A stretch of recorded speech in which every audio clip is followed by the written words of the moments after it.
தற்போது சட்டப்பேரவை தேர்தலுக்கான வாக்கு எண்ணிக்கை முடிவுகள் அடுத்தடுத்து வெளியாயிட்டு வெற்றி வேட்பாளர்கள் யாருங்கிற மாதிரியான வெற்றி அறிவிப்புகளும் வெளியாயிட்டு இருக்கக்கூடிய சூழ்நிலையில் திமுக இந்த தேர்தலில் மிகப்பெரிய ஒரு பின்னடைவை சந்தித்திருக்கிறத நம்மளால காண முடியுது.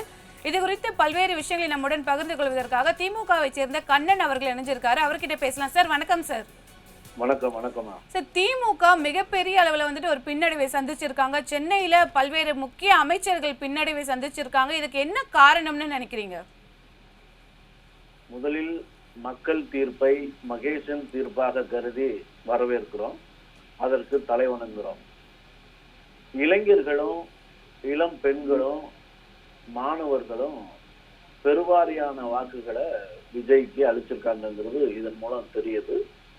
நிறைய குழந்தைகள் பெற்றோர்களை வற்புறுத்தி இந்த முறை ஒரு முறையாவது இதுக்கு போடுங்க, விஜய்க்கு ஓக்கு அளிங்க அப்படிங்கிறத கட்டாயப்படுத்துவதை நம்ம கண்ணால பார்க்க முடிஞ்சு, செய்தி ஊடகங்கள் மூலியமாகவும் தெரிய வந்துச்சு. அதனால இது ஒரு வேறு வழி இல்லாத கட்டாயத்தின் பேர்ல குழந்தைகள் வேண்டுகோளுக்கு பெறப்பட்ட வாக்குகளா கருத வேண்டியிருக்கு. ஆனால் இது ஒரு முழுமையான வெற்றியை நோக்கி இது வரைக்கும் செல்லல. ஒரு தொங்கு சட்டசபை நோக்கி போற மாதிரி தான் இந்த போக்கு இருக்கு. தமிழகத்தில் முதல் முறையா ஒரு தொங்கு சட்டசபை அமையுமா அப்படிங்கிற ஒரு கேள்வியையும் இந்த முடிவு நம்மளுக்கு காட்டுது. நிச்சயமாக சார். அடுத்த கட்டமா திமுக என்ன மாதிரியான முடிவுகளை எடுக்க வாய்ப்பு இருக்கு? இந்த தேர்தலை ஒரு பாடமாக எடுத்துப்பாங்களா? எப்பயுமே திமுக எதிர்கட்சியாக இருக்கும்போது இந்தியாவிலேயே ஆக்கப்பூர்வமான எதிர்கட்சி திமுகவை போல் இல்லை என்பதைதான் ஒவ்வொரு முறையும் திமுக நிரூபித்திருக்கிறது.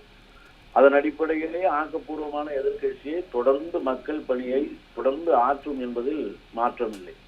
திமுக இல்லாமல் போனது, திமுகவை மக்கள் தேர்ந்தெடுக்காமல் இருந்தது என்பது இனி போக போகத்தான் தெரிய வரும்.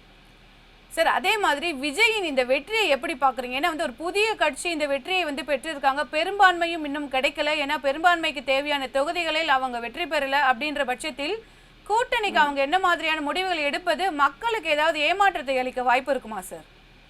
தொங்கு சட்டசபை நோக்கி போயிருக்கு. கூட்டணி ஆட்சியை தவிர வேற வாய்ப்பு இல்லைங்கிற நிலைமையை நோக்கி தான் இந்த முடிவு நம்மளுக்கு சொல்லுது.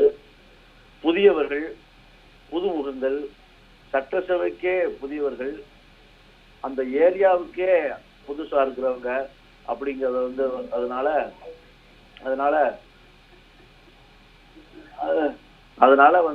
இந்த போக்கு ஒரு தொங்கு சட்டசபையாகவும் இவர்களுடைய அனுபவமின்மையும் போக போக வெளிப்படும். இது ஒரு குழப்பமான சூழ்நிலையத்தான் ஏற்படுத்துங்கிற மாதிரி தான் தெரியுது.